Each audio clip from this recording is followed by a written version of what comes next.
الله وبركاته. قال رب اشرح لي صدري ويسر لي أمري واحلل عقدة من لساني يفقهوا قولي.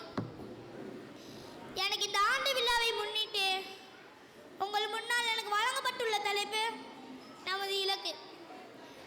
வலிகுல்லின் விஜஹதன் ஹுவ முவல்லிஹா ஃபஸ்தபிகுல் ஹைரா.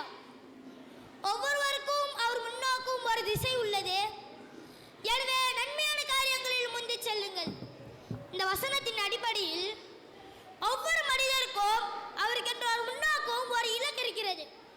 உதாரணமாக